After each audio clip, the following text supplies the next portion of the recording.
안녕하세요. 오늘은 9월 25일 날마다 주께로 큐티집 74페이지입니다. 성경 본문은 구약성경 시편 112편 1절로 10절 말씀입니다. 이 말씀을 가지고 인생을 가치롭게 바꾸는 말씀이라는 제목으로 큐티 가이드를 시작하겠습니다. 사랑하는 성도 여러분, 사람마다 가치 기준은 다릅니다. 무엇에 가치를 두고 사느냐에 따라 사는 방식과 행동 양식이 다 다르게 나타나지요. 복의 개념도 마찬가지라고 봅니다. 무엇을 복이라고 생각하느냐에 따라 추구하는 삶이 달라지는 것을 보지요. 오늘 본문은 지혜시로서 복에 관한 말씀입니다.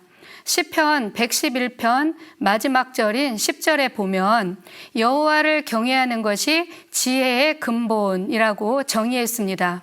그러면서 본문에 들어와 하나님을 경외하며 그의 계명을 즐거워하는 사람이 복이 있다라고 선포하면서 하나님을 신뢰하는 삶을 살 것을 촉구하고 있습니다.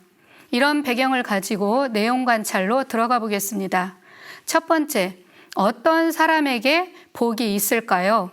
1절을 보면 할렐루야, 여호와를 경외하며 그의 계명을 크게 즐거워하는 자는 복이 있도다. 2절, 그의 후손이 땅에서 강성하며 정직한 자들의 후손에게 복이 있으리로다. 아멘. 여호와를 경외하며 그의 계명을 즐거워하는 자가 복이 있다라고 말씀하지요. 경외한다는 말은 두렵고 떨림이라는 말인데 이 말은 공포심에서 오는 두려움이 아니라 공경하고 존경하는 마음에서 오는 두려움입니다.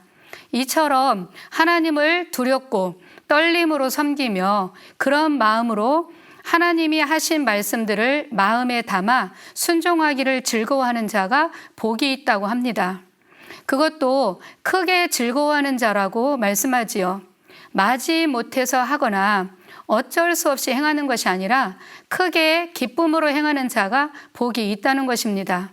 또 그들의 자손들이 땅에서 부강할 것이며 정직한 자들의 자손이 복이 있을 것이라고 말씀합니다. 두 번째입니다. 정직한 자들의 행위는 어떠할까요?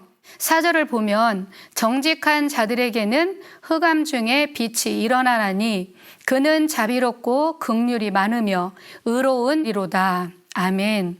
정직한 자, 그는 자비롭고 긍휼이 많으며 의롭다라고 하지요.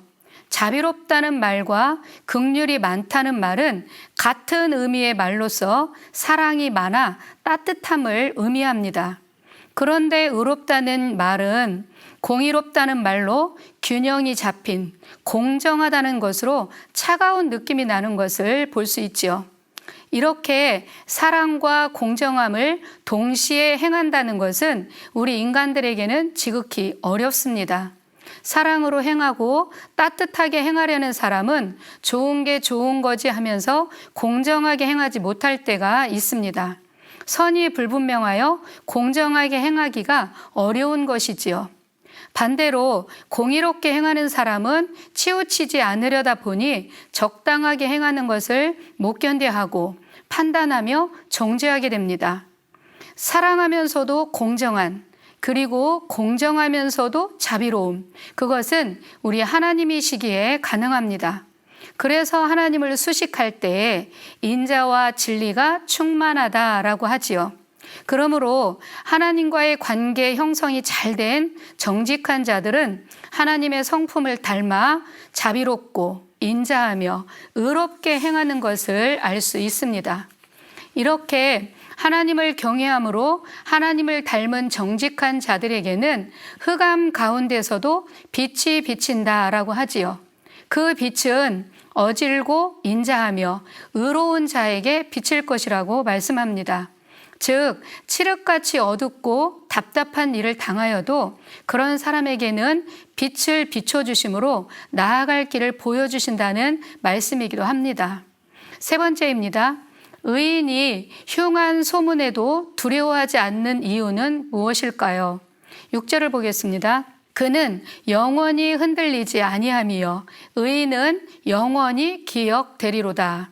7절 그는 흉한 소문을 두려워하지 아니하며 여호와를 의뢰하고 그의 마음을 굳게 정하였도다. 아멘. 의인은 여호와를 확실하게 믿고 신뢰하기 때문에 두려워하지 않습니다. 마치 엄마 품에 있는 어린 아기가 엄마를 온전하게 믿기에 아무 걱정이나 두려움이 없는 것처럼 하나님을 온전히 믿고 신뢰하는 자는 어떠한 불길한 소식에도 흔들리지 않습니다. 어떠한 위기의 순간에도 확실한 하나님의 말씀이 있기에 두려워하지 않는 것입니다.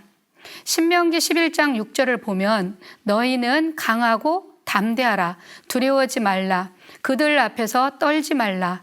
이는 내 하나님 여호와 그가 너와 함께 가시며 결코 너를 떠나지 아니하시며 버리지 아니하실 것이미로다. 아멘. 이런 확실한 하나님의 말씀을 붙들기에 두려워하지 않는 것입니다. 또한 의인은 죄 문제를 해결받았으므로 두려움이 없습니다. 우리가 살다가 어떤 위기를 만나면 제일 먼저 드는 생각이 내가 뭘 잘못했지 하는 죄 문제잖아요. 그런데 예수 그리스도의 은혜로 그 피값으로 죄 문제를 다 청산한 의인은 아무 두려움이 없는 것입니다. 저 멀리서 경찰차가 오거나 경찰관이 다가와도 죄 없는 자는 의연한 것처럼 말입니다. 네 번째, 연구와 묵상입니다. 시인이 말하는 복 있는 자는 악인과 다르게 어떤 삶을 사는지 묵상해 봅시다. 오늘 우리가 읽은 시편 112편은 109편에서부터 이어지는 다윗의 시로서 109편에 보면 악인들의 삶이 기록되고 있습니다. 악인은 하나님을 두려워하지 않으므로 악을 밥 먹듯이 행합니다. 또 의도적으로 하나님을 거역하며 그 하나님을 기만하여 하나님의 뜻에 위배된 삶을 살아가지요. 그들은 선하게 행하는 자들에게 오히려 악으로 갚으며 다른 사람들 저주하기를 좋아하다가 결국엔 자신들이 멸망에 처하게 됩니다. 결국엔 본문 112편 10절을 보면 악인들은 의인들이 복받는 것을 보며 한탄하며 이를 갈고 소멸되리니 악인들의 모든 욕망이 사라지게 될 것이다 라고 말씀합니다. 시인은 이렇게 악인들의 결말이 어떠한지를 보여주고 본문에 들어와서 1절로 9절까지 의인들의 삶을 기록하고 있습니다. 의인들의 행위를 볼까요? 의인은 여호와를 경외하며 그의 계명을 크게 즐거워하며 또 하나님 앞에서 정직히 행하며 은혜를 베풀며 꾸어주며 정의롭게 행합니다. 의인들은 재물을 흩어서 빈궁한 자들에게 나눠주며 그의 마음을 굳게 정하여 하나님을 붙잡습니다. 그 결과 의인은 복을 받지요. 그들의 후손들이 땅에서 강성하게 되고 부와 재물을 얻게 되며 흑암 중에서도 빛이 비치게 될 것이고 의인은 하나님의 권능의 말씀에 붙들려 영원히 흔들리지 않을 것입니다. 그들은 영원히 기억될 것이며 하나님께서 존귀하게 여겨주심으로 높여주실 것입니다. 아멘. 다섯 번째, 삶의 적용입니다. 사랑하는 성도 여러분, 고난의 때에 나 자신을 일으켜 세워준 회복의 말씀이 있습니까? 힘든 상황 속에서도 흔들리지 않을 수 있었던 이유가 무엇이었는지 생각해 보았으면 합니다. 고난의 때, 힘든 상황 속에서도 은혜의 자리, 예배의 자리, 기도하는 자리에 있으면 회복을 경험할 것입니다.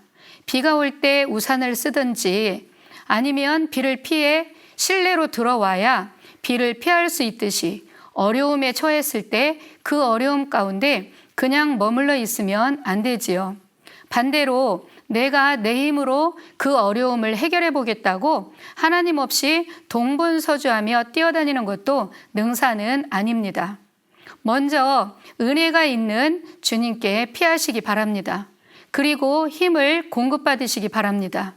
예배의 자리로 들어와 하나님과 관계를 견고히 하고 주님이 주시는 은혜로 무장하셔서 그 말씀을 붙잡으면 그 말씀이 여러분을 붙잡아 주심으로 어떤 상황에도 흔들리지 않고 승리하게 될 줄로 믿습니다. 마지막으로 말씀을 읽고 마치겠습니다. 시편 55편 22절을 보면 내 짐을 여호와께 맡기라. 그가 너를 붙드시고 의인의 요동함을 영원히 허락하지 아니하시리로다. 아멘.